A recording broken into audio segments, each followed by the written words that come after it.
সমবেত ভক্তমণ্ডলী এবং উপস্থিত আমার ভক্তিমতী মা এবং বোনেরা, ভগবানের গুণকীর্তন পরিবেশন করার পূর্বে আমি পশ্চিম বর্ধমান জেলার রানীগঞ্জ থানার ভক্তারনগর গ্রাম থেকে আগত অতি সামান্য এক কীর্তন গায়িকা শ্রীমতী জয়িতা চন্দ্র আমার ক্ষুদ্র কীর্তন সম্প্রদায়ের পক্ষ থেকে জাতি, ধর্ম, বর্ণ, স্ত্রী পুরুষ নির্বিশেষে সকল কৃষ্ণ ভক্তের শ্রীপাদ পদ্মে রইল আমার অনন্ত কোটি দণ্ডবৎ প্রণাম।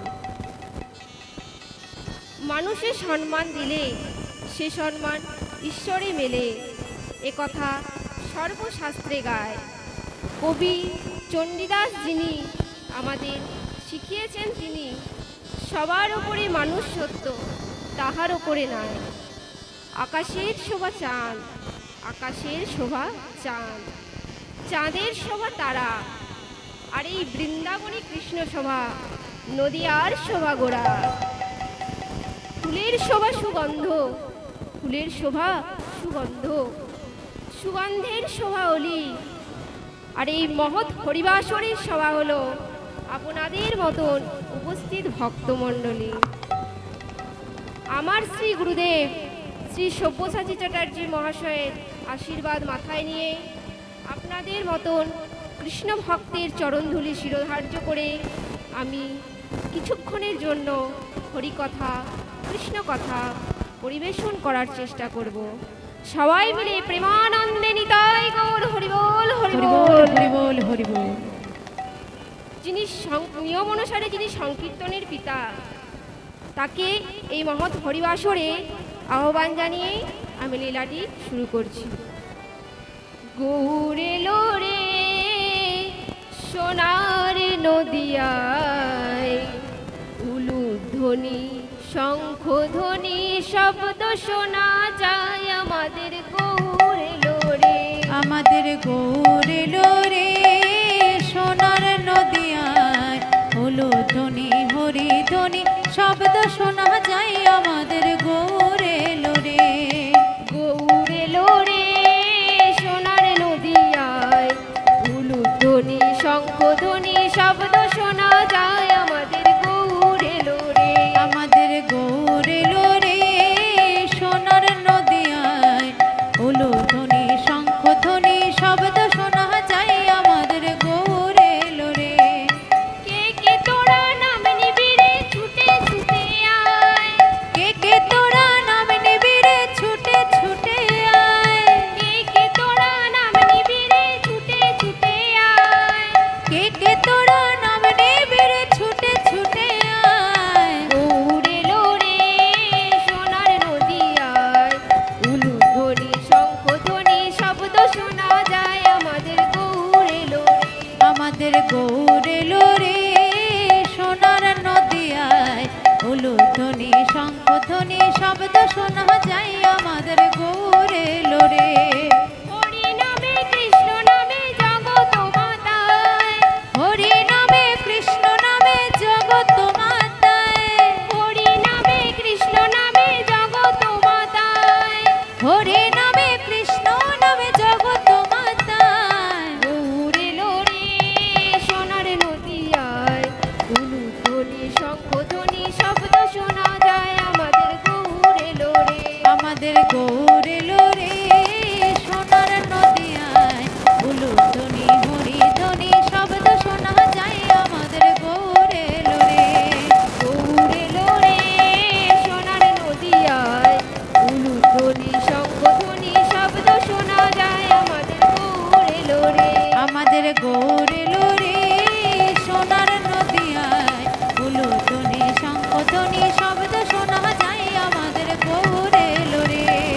হরি নামে কৃষ্ণ নামে জগৎ মাতায়, হরি নামে কৃষ্ণ নামে জগৎ মাতায়, হরি নামে কৃষ্ণ নামে জগৎ মাতায়, হরি নামে কৃষ্ণ নামে জগৎ মাতায়। গৌর এলো রে সোনার নদিয়ায়, উলুধ্বনি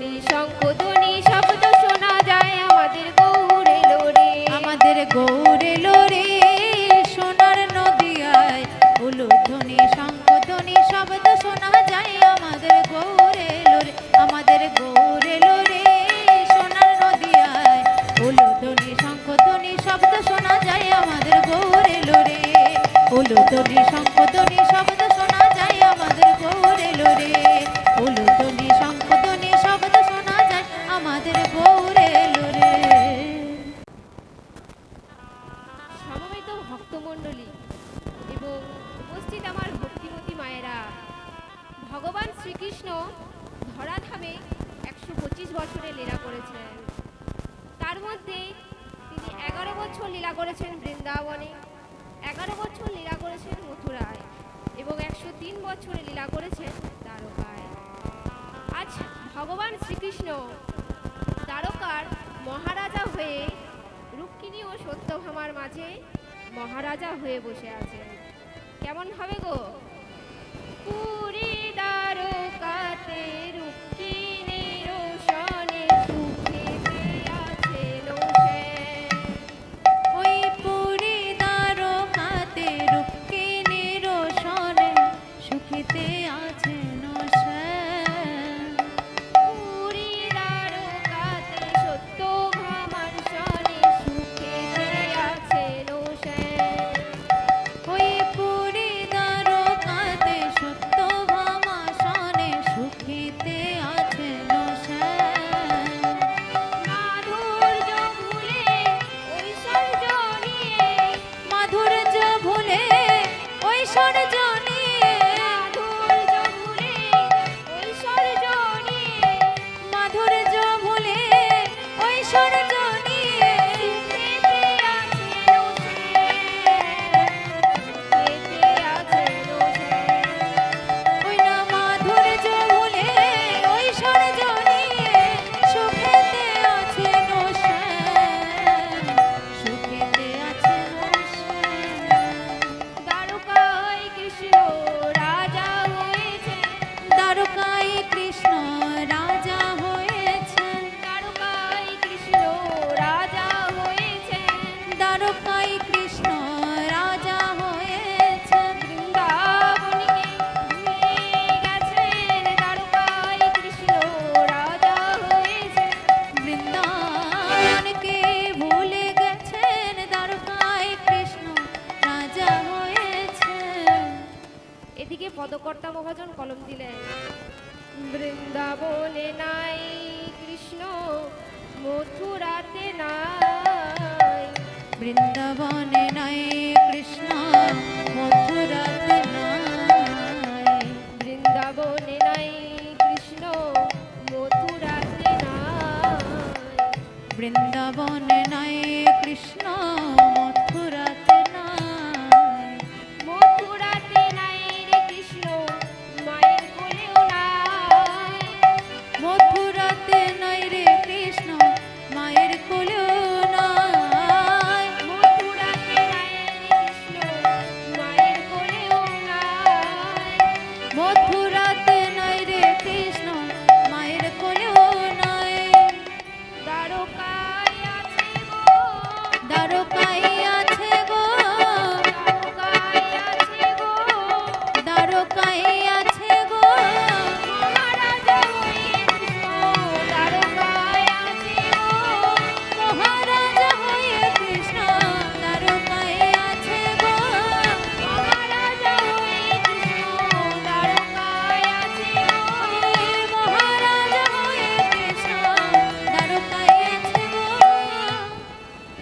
এদিকে নারদমুনি মনে মনে ভাবলেন, অনেকদিন বৃন্দাবন যাওয়া হয়নি, একবার বৃন্দাবন থেকে ঘুরে আসি। যেই না ভাবা তেমন কাজ। আজ নারদমুনি দ্বারকার থেকে বৃন্দাবনে এলেন। বৃন্দাবনে এসে দেখলেন কৃষ্ণ বিরহে বৃন্দাবন পুরো শ্মশানে পরিণত হয়েছে। সখীরা কাঁদছে, সখারা কাঁদছে, যমুনার আগের মতো উজান বহে না, বৃক্ষলতা গুল্ম প্রায় কৃষ্ণ বিরহে। সকলে কাঁদছে, কৃষ্ণ কৃষ্ণ বলে কাঁদছে। নারদমুনি মনে মনে ভাবলেন, কৃষ্ণ কেমন ভগবান, যে ভগবান নিজের পিতাকে কাঁদায়, মাতাকে কাঁদায়, নৃত্য সখাদের কাঁদায়। এই কৃষ্ণের এক বিচার করতেই হবে।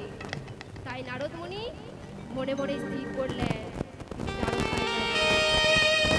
তাই নারদমুনি যেই না দ্বারকায় যাওয়ার সিদ্ধান্ত নিলেন, অমনি বৃন্দাবনবাসীরা বলে উঠল, ও নারদমুনি, তুমি যে দ্বারকায় যাবে বলছো, কৃষ্ণ কি আগের মতো রাখাল এসে বনে মাঠে গোধন চড়াবে? কৃষ্ণ এখন দ্বারকার মহারাজা, সে যে এখন সিংহাসনে রুক্মিণী ও সত্যভামার মাঝে বসে আছে। দ্বারকায় গেলে কি সাথে সাথে তার দেখা পাবে গো? আজ নারদ মুনি বলছে, বৃন্দাবনবাসী, আমার কাছে এক এমন মহানাম আছে, তা যদি আমি দ্বারকার অট্টালিকার বহির্দ্বারে গিয়ে গাইতে পারি, তবে আমাকে কৃষ্ণের সাথে নয়, তুই আসবে আমার সাথে দেখা করতে। আর সেই নামটি কি নাম জানো গো? সেই নামটি হলো রাধা নাম মন্ত্র। নারদ মুনি বৃন্দাবন থেকে দ্বারকায় যাচ্ছেন, আর তার বীণাকে বলছে, বীণা, ও বীণা, ওরে বীণা, একবার বাজরে বীণা। একবার বাজরে বীণা, বাজরে বীণা, বাজরে বীণা। রাধে রাধে রাধে বলে আমার বীণা বাজরে বীণা। রাধে রাধে রাধে বলে আমার বীণা বাজরে বীণা। রাধা রানী কৃপা করো বলে আমার বীণা বাজরে বীণা। রাধা রানী কৃপা করো বলে আমার বীণা বাজরে বীণা। কিন্তু বাবা, নারদ মুনি কি কোনোদিন রাধা নাম করেছে যে তার বিনা রাধা নাম তোলা আছে? নারদ মুনি যেহেতু কোনোদিন রাধা নাম করেনি, তাই নারদের বিনারও রাধা নাম তোলা নেই। তাই নারদ মুনি আজ যতবার তার বিনাকে বলছে, বিনা, একবার রাধে বল, নারায়ণ নারায়ণ। বিনা ততবার আজ নারায়ণ বলে দেবে উঠছে। তাই নারদ মুনি আজ রেগে গিয়ে বলছে, বিনা, আজ রাধা নামের বড় প্রয়োজন রে। আজ আমি যখন তোকে রাধা নাম করতে বলছি, তুই ততবার আজ নারায়ণ বলে বাজছিস। আজ তুই যখন আমার সাথ দিলি না, তখন তোকে বৃন্দাবন থেকে দ্বারকায় নিয়ে গিয়ে কি করবো? তাই নারদ মুনি আজ বিনাটিকে রেগে নিক্ষেপ করলেন বৃন্দাবনে। আর বৃন্দাবনের প্রত্যেকটি ধূলিকণায় বাবা রাধা নাম লেখা। তাই নারদের বিনা আজকে যেই না বৃন্দাবনের মাটিতে পড়েছে, আজ রাধা নামের পরশ পেয়ে গেছে। তাই কি হয়েছে গো? আজ বিনা বেজে উঠিল, বেজে উঠিল, বেজে উঠিল, বেজে উঠিল। রাধে রাধে রাধে বলে নারদের বিনা বেজে উঠিল। রাধে রাধে রাধে বলে নারদের বীণা বেজে উঠিল। রাধে রাধে রাধে বলে নারদের বিনা বেজে উঠিল। রাধে রাধে রাধে বলে নারদের বীণা বেজে উঠিল। আজ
দেখেন নারদ মুনি আছোয়ে দাঁড়ায়। আছোয়ে দাঁড়ায়। আজ নারদ মুনি ব্রাহ্মণ বেশে দাঁড়িয়ে আছেন অট্টালিকার বহির দাঁড়িয়ে। ভগবান কৃষ্ণ, রাজা কৃষ্ণ বহির দ্বারে এসে দেখলেন নারদ মুনি ব্রাহ্মণ বেশে দাঁড়িয়ে আছেন। নারদ মুনিকে নাচনার ভান করে আজ ভগবান কৃষ্ণ করজোড়ে প্রণাম নিবেদন করে বললেন, হে ব্রাহ্মণ, আপনার চরণে আমার শতকোটি প্রণাম। আজ যেই না বাবা প্রণাম করেছেন অমনি নারদ মুনি হাতে করতালি দিয়ে বলে উঠলেন, বাহ বাহ প্রভু, এই না হলে তুমি লীলাময়, এই না হলে তুমি অন্তর্যামী, আমায় চিনতে পারোনি প্রভু, আমি যে নারদ। আজ ভগবান বললেন, ও তুমি নারদ, সত্যি ভাই তোমায় চিনতে পারি নাই। এসো এসো নারদ, ভিতরে এসো, সব কুশল তো? আর যেই না নারদ মুনিকে ভিতরে ডেকেছেন অমনি নারদ মুনি বলে উঠছেন, প্রভু আমি আপনার রাজপ্রাসাদে বসতে আসিনি, করছি। তবে বলো নারদ, আমি কি অপরাধ করেছি, কি পাপ করেছি? নারদ মুনি বলে উঠছে, বলবো প্রভু বলবো, তুমি কি পাপ করেছো জানো? পুত্র হয়ে পিতামাতাকে কাঁদাচ্ছ, এটা কি অপরাধ নয়? ভক্ত ভগবান হয়ে ভক্তকে কাঁদাচ্ছ, এটা কি অপরাধ নয়? অপরাধ। বন্ধু হয়ে বন্ধুকে কাঁদাচ্ছ, এটা কি অপরাধ নয় প্রভু? নিশ্চয়ই অপরাধ। তবে আমার বিচারে তুমি পাপ করছো, অপরাধ করছো, মহা পাপী তুমি। আজ ভগবান বলে উঠছে, আচ্ছা নারদ, ঠিকই বলেছো, আমি সত্যি পাপী, সত্যি অপরাধী। কিন্তু নারদ, কেউ যদি পাপ করে তার প্রায়শ্চিত্ত আছে, কেউ যদি অপরাধ করে তার ক্ষমা আছে। তবে বলো নারদ, কি করলে আমি এই পাপ থেকে মুক্তি পাবো, অপরাধ থেকে মুক্তি পাবো? আজ নারদ মুনি মনে মনে ভাবলেন, আমি তো এটাই চেয়েছি প্রভু, যে তুমি কি করবে সেটা আমার কাছ থেকে জেনে নেবে। আজ নারদ মুনি বলছে, শোনো প্রভু, কি করবে? এমন এক যজ্ঞ করবে যে যজ্ঞে বৃন্দাবনবাসী তোমাকে কাছে পাবে, তুমি বৃন্দাবনবাসীকে কাছে পাবে। আর সেই যজ্ঞটি কিভাবে করবে জানো? প্রভাসের তীরে আনিয়া